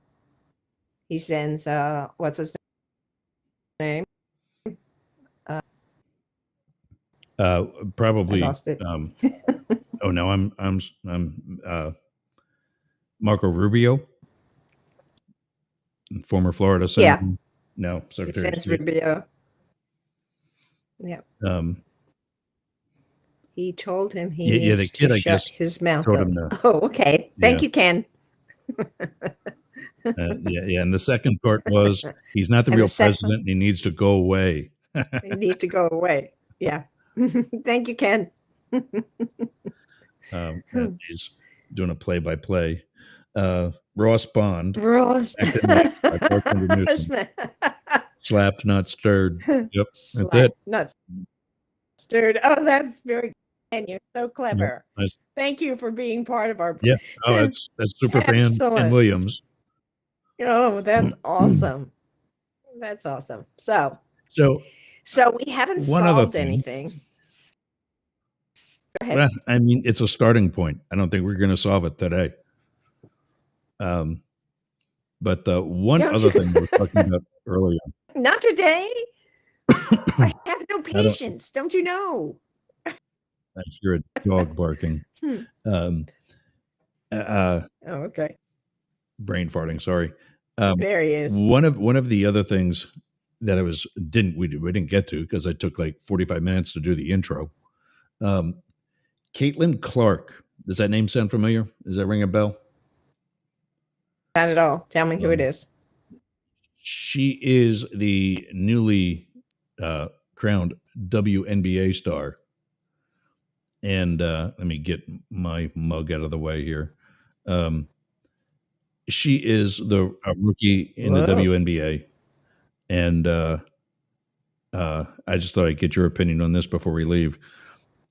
She had her first year in the WNBA, kicked ass, all-star, I think on the winning team for their championship.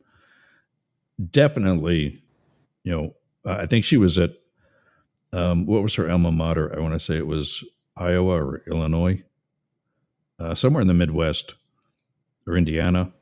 Has already been back to have her number retired at her college alma mater. And this guy writing about her, Ben Ozakawa, is all pissed off because she's turned down an invite to take part in the skills competition of the men's NBA All-Star Weekend. Now, this same demographic is bitching about men playing with women, the trans athletes. And now she's ruined the NBA All-Star Weekend because she's not wanting to come out and play with the boys. Like, she's done her job. Wow. Maybe if you'd hire real athletes in the real NBA, it'd be something worth watching. Wow. I think so many major sports are going through a watered down version of themselves. Because now instead of 18 teams in the National Hockey League, there's 36. And instead of whatever number of teams in the NFL, there's at that plus however many since whenever. And we need more major league players in all these different sports. But Little League, Phil Haddad from our hometown tells me they don't expect to be Legion baseball at all in the next couple of years. There's nobody playing. What? There's nobody playing. Wow. And so they're like, and I saw that. I saw the two downfalls during my generation. When I played Little League baseball, my dad was one of the few father coaches. But one of the reasons he coached football and baseball was because he knew both games. He played both games. He was good at both games. Mm-hmm. Then my brother Randy's generation and Ryan, as they came in, you saw more daddy coaches who coached because that was the only way their kid was going to play. Is if daddy put them in the lineup. And now those kids get to Legion, and now we're in pro sports, and there's so few of them because now there's all kinds of sliding rules in Major League Baseball because Major League Baseball players don't know how to slide. Dad told us Tuesday's practice, wear old blue jeans. We're going to be sliding. Randy's teams never did that. You were just expected to know how to slide. And nobody did. So now the number of collisions is on the rise. Not because somebody's trying to take out a fielder, but because they don't know how to stop. And now all those players are at the major league levels in every sport. But here's a real athlete saying, I'm on my off season. It's not my fault. Your league sucks. I made my money. And now the guys can't handle it. But I just like the double standards and hypocrisy. You talk about, us needing to save our country, and really, in some cases, I fear society in general. The whole human race. If this was women's tennis or some other sport where women dominate over men, or at least compete, and I mean, basketball is becoming one of them, and some guy wanted to come, we'll say, swim with them, because that's where, I forget what her name is, but there was the trans female swimmer at University of Penn that really started the big push within the NCAA. If we wanted that to happen, that would be a whole hell no. And I think it should be. Like gay marriage 15 years ago, our country wasn't there yet. And now it's an accepted and justified and appropriate right. But I don't know that we're there for men walking around naked in the women's locker room. You're not expecting, I forget what I think Starship Troopers in society, men and women showered together in the locker rooms at work and whatever, and that was just a thing. That's what you do. I don't think we're there yet, if ever. No, I think our country's our country's leading the charge in the regression of that. Exactly. We are getting to that time. Remaining, trying to think of how I want to end this session. And I think probably the first thing to do is to maintain hope. How's that? Yep. Because getting discouraged is really tempting, and crawling in a hole and not participating in a lot of things is really tempting right now. Yeah. So I think what we have to do is keep hope alive, and we need to hold hands and stick together, as Robert Fulghum says in Everything I Needed to Learn, I Learned in Kindergarten. I think it's important to find like-minded people, hold hands and stick together, but also, with the other hand, reach out to Welcome. And invite. Yep. Welcome. And welcome those who may or may not think exactly the same way, to say, we have work to do. What can we do together? And I think it sounds like a really hokey way to move forward, but to me, I don't know how to do anything else. So there is let me see if I can pull them up quick. I found on Facebook where's my searches over here? Let's see if it's not coming up. I found on Facebook a former MAGA congressman. Oh. Former. No. Yeah. I think it was. Yep. There it is. There it is. Joe Walsh is the guy's name, and I remembered it Okay. because when I first saw Joe Walsh, I thought Joe Walsh from the Eagles, Okay. the rock band, the Eagles. But Yes. hashtag no kings, and that's something else I want to redo Oh. or revisit.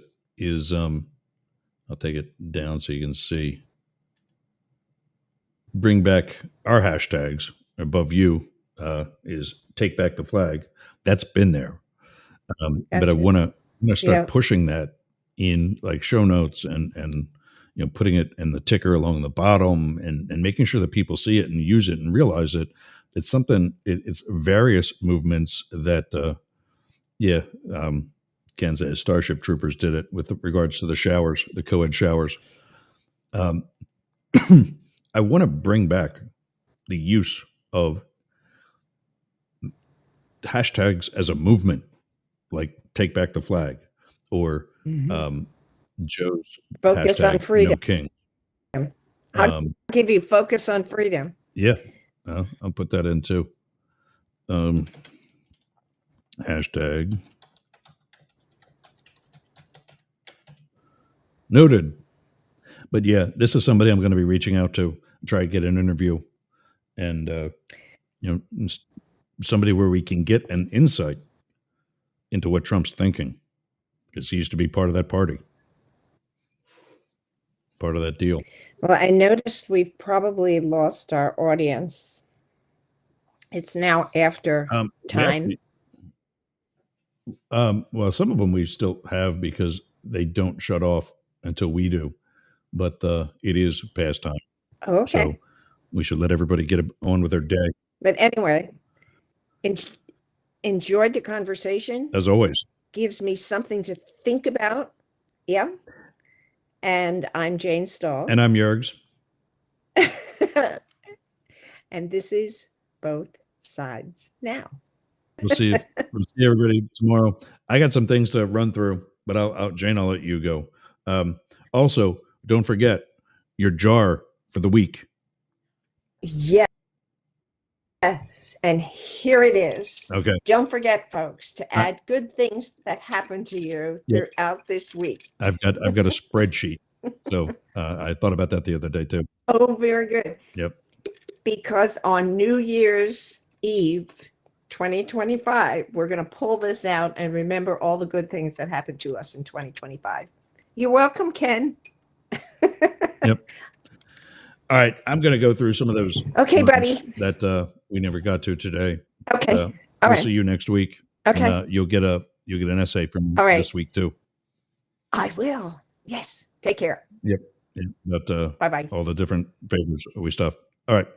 There she goes from Both Sides Now, Jane Stahl, and from the Be Inspired podcast, available on WDJY in Atlanta every Sunday at 5 p.m.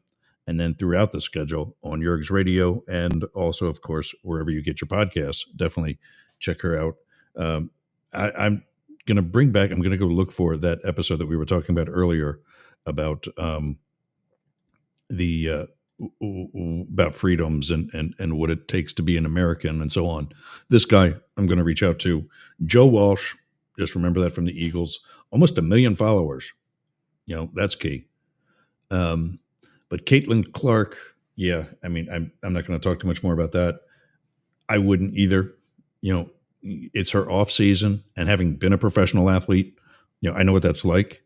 It's her time to recuperate. It's her time to relax. It's her time to make basketball something to look forward to again when the women's NBA season comes around. Yeah, girl, you enjoy your time. You deserved it. We'll get to these things tomorrow, I think, because these are definitely worth talking about at better length.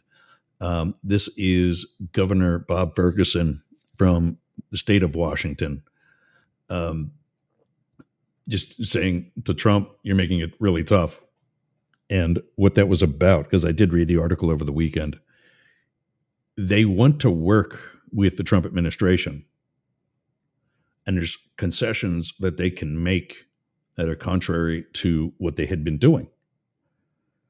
But he's also got to make concessions too, and that's not a part of his bully negotiating style. And so we'll talk about that tomorrow. And the senators and Denali and all that. Stay tuned. We'll be back. And when I say we'll be back, I mean tomorrow. We'll get to all those stories and more. If I have to go longer than tomorrow's hour, so be it. But I got some advertisers to reach out to. I'm excited about that. And yeah, we had a good first hour as far as watching the clock. I didn't do it too much with this one, but I can flex in the second hour today. All right, everybody. Thanks for joining. Thanks for going with us up the middle, getting off the porch and running with the big dogs. I have a new thing that I got to say. Where did I put that? It's on my phone, I think. All right. I got to look this up because it's actually really cool. I really like this. With branding like politics for the rest of us. Oh, here it is. I'm Jurgs, a voice that sounds like yours, meaning I'm speaking for you and saying the things you're thinking and hearing, and let me know what those things need to be by writing me news, NEWZ, at Jurgs, YERGZ.com. Or for more information, go to Jurgs.com or mastiff.media. As always, Blake, who joins us on Fridays, can be reached by listening to and watching thehomelessconservative.com. You can reach him, Blake, at thehomelessconservative.com. Matt is the host of Daily Crypto News. You can reach him by going to Matt or writing him at matt@dailycryptonews.net or info@deemerforcongress.com. Deemer is DIEMER for Congress.com. Coming soon, DNR Studios will be on later this month, beginning of next month. That's Derek and Romaine, formerly of SiriusXM fame. We are joining their network, like I said, later this month or beginning of next, somewhere in there. Don't forget to call the Capitol switchboard at 202-224-3121 and tell your senators, tell your congressmen that this Doge stuff needs to get straightened out. I'm not saying it needs to stop. I'm saying it needs to get straightened out and being done properly. I'm going to put her down with the other guys. There we go. You can reach Jane by checking out the Boyertown Area Expression.town.news. That's our hometown online newspaper, and she is one of the two editors of. You can also reach her by going to studiobbb3bs.org. She is the curator and the manager of the art studio in our town. And then lastly, if you're in the Hudson area, stop by the Sea Ranch Civic Association in Pasco, Florida. Go to mysrca.com and sign up today. Very good social agency, social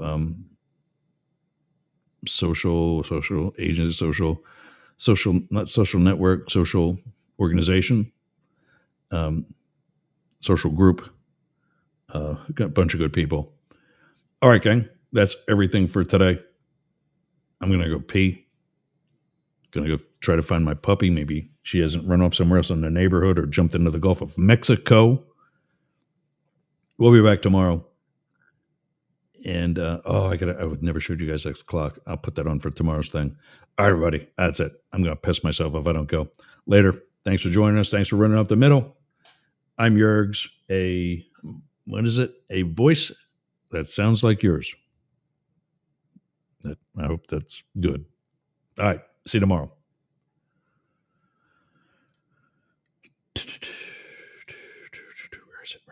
Where is it?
muted. I got to put the music to that as well. Yeah. Good idea, Ken. All right. Now we're going to actually end it. See you guys.